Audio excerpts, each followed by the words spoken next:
Next9 news. स्वागत है आप सबका दर्शकों एक बार फिर से हमारे चैनल।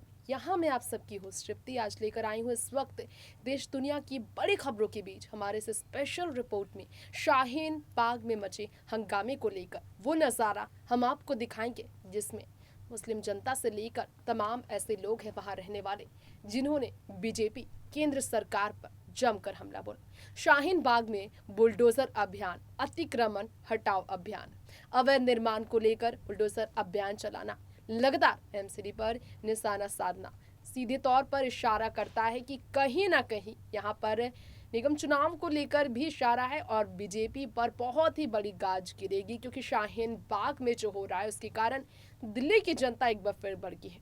दूसरी तरफ भाजपा के वरिष्ठ नेता बात करेंगे तजिंदर सिंह बग्गा की। उन्होंने प्रण ले लिया है कि जब तक केजरीवाल को सत्ता से नहीं हटाएंगे तब तक वो अपनी जगह से नहीं हिलेंगे। केजरीवाल सरकार के खिलाफ, आम आदमी पार्टी की सरकार के खिलाफ, पंजाब और दिल्ली में केजरीवाल मॉडल के खिलाफ, अरविंद केजरीवाल भगवंत मान के खिलाफ सबसे ज्यादा सीएम केजरीवाल को टारगेट बनाया है तजिंदर सिंह बग्गा ने। उन्होंने कहा है कि आपको पूरी तरह से अपनी उंगली पर वो नचा रहे हैं। आपकी सरकार को पंजाब में भी पंजाब के पुलिस प्रशासन को कठपुतली बनाकर पंजाब के सीएम को अपने पॉकेट में रखकर घूमते हैं अरविंद केजरीवाल। 45 लाख रुपए उन्होंने खर्च कर दिए थे गुजरात और हिमाचल प्रदेश में सिर्फ और सिर्फ प्राइवेट जेट के जरिए वहां पर रैली अटेंड करने के लिए। करोड़ों खर्च उन्होंने पंजाब में रैलीज के लिए किया आम आदमी पार्टी ने। तो केजरीवाल साहब पर सवाल खड़े किए हैं बीजेपी ने कि बीजेपी को भड़काने की कोशिश, बीजेपी के खिलाफ जनता को, दिल्ली की जनता को भड़काने की कोशिश सीएम केजरीवाल कर रहे हैं। लेकिन शाहीन बाग का हंगामा कुछ और ही कहता है। शाहीन बाग में बुलडोजर अभियान के खिलाफ नारेबाजी और 2.5 घंटे तक जो कल बुलडोजर आने के बावजूद वापस चला गया बुलडोजर, इस पर एक के बाद एक सवालों में बीजेपी घिरी है। क्या कहती है लोगों की बातें, क्या कहती है वहां शाहीन बाग की जनता, सुनिए खास इस वीडियो में। दुनिया बोलेगी तो इनके पास जवाब देने के लिए कुछ है नहीं। लेकिन ये दरअसल ये इतने बेशरम हैं, भाजपा की जो सरकार है वो इसी पर आमादा है कि वो सुन तो सब लेगी, लेकिन उसके बाद में वो समझ रही है, वो सोच रही है कि यहाँ पर देश में जहर फैला करके हम लोग सत्ता बना लेंगे, हमेशा के लिए हम तानाशाह बन जाएंगे। जैसे पुतिन बना हुआ है रूस में, वैसे यहाँ मोदी बन जाएंगे। तो इनको साफ साफ कहने की ज़रूरत है कि भाई वहाँ मने दुनिया में हमेशा दमन के खिलाफ लोग लड़े हैं, फिलिस्तीन हो, यूक्रेन हो, लोग लड़े। भारत की जनता के पास तो आज़ादी के आंदोलन का अनुभव है, हर दमन के खिलाफ, इमरजेंसी के खिलाफ लड़ने का अनुभव है। आपकी तानाशाही भी क्या चीज़ है, वो उसको भी गिरा के, उसको भी ढहा के दिखा देंगे। डिक्टेटरशिप चल रही है मोदी। बिल्कुल सीधी सी बात है कि चल रही है। भाई ये जो है कि जिसका मन चाहे उसके ऊपर हम बुलडोजर चला देंगे, तानाशाही नहीं तो क्या है?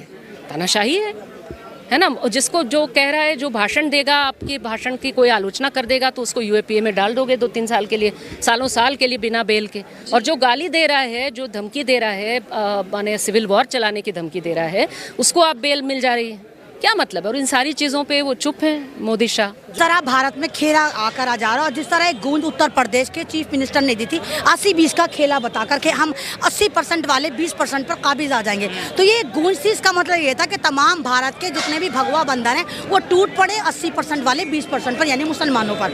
ये उसी का आपने जहांगीरपुरी में देखा। जहांगीरपुरी में तो कोई अल्टीमेटम नहीं दिया था, एकदम जाके इन्होंने जेसीबी चला दी थी।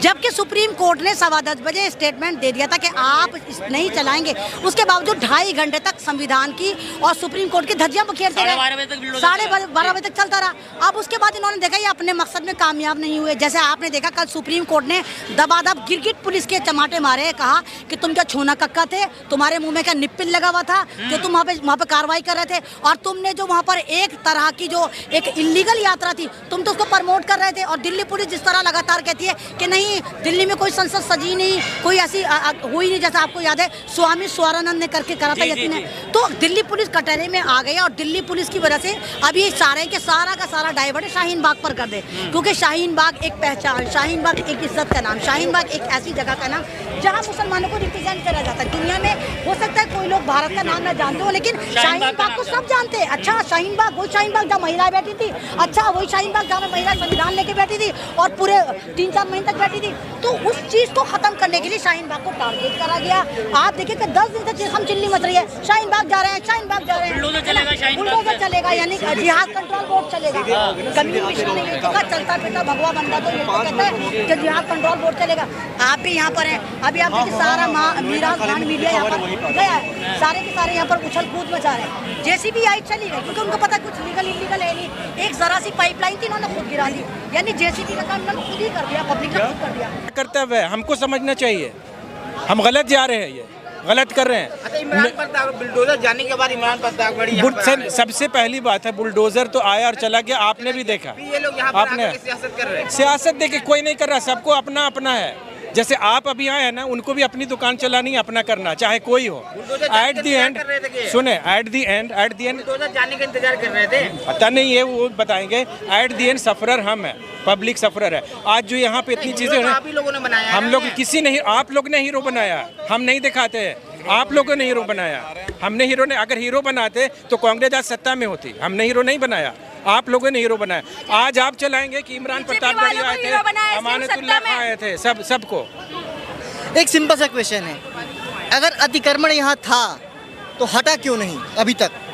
इतने देर से जो शोरूम बंद है, जो यहाँ पे ठेले लगे होते हैं, जो सब्जी वाले होते हैं, फ्रूट वाले होते हैं, सबका बिजनेस बंद है, सबका धंधा बंद है। इसके जिम्मेदार कौन होगा? यहाँ पे अतिक्रमण अगर था तो हटा क्यों नहीं? अगर नहीं है, हाँ, कुछ भी हो, अगर जब तक आपने बिना सुप्रीम कोर्ट के आदेश के अगर यहाँ पे जमावड़ा लगा, इसके जिम्मेदार कौन होगा? क्यों लगा जमावड़ा? आप माहौल क्रिएट क्यों किया यहाँ पे? जहांगीरपुरी की बात अब मत करिए, आप शाहीन बाग का बात करिए। आप शाहीन बाग में भी है ना, अगर यहाँ पे अतिक्रमण था तो हटा क्यों नहीं? और अगर नहीं था तो फिर ये जमावड़ा क्यों? आप सिंपल सी बात है, आप जो मेन मुद्दे हैं उसको आप डाइवर्ट कर रहे हो। नहीं, जब दिल्ली में बुलडोजर चलेगा तो दिल्ली के किसी भी कोने में चलेगा तो सवाल तो खड़ा होगा ही। नहीं तो सवाल खड़ा होगा तो सवाल अब जायज करो ना, आप लाजिम सवाल करो। लाजिम सवाल ये है कि अगर तो चला क्यों नहीं अभी तक? सुबह से सारी दुकानें बंद है, सारे शोरूम बंद है, सारे बिजनेस वाले बंद है, इसका जिम्मेदार कौन होगा? आंदोलन हुआ था ना उस टाइम आपने क्वेश्चन पूछा था ना, मैं अभी की बात आपको बता रहा हूँ।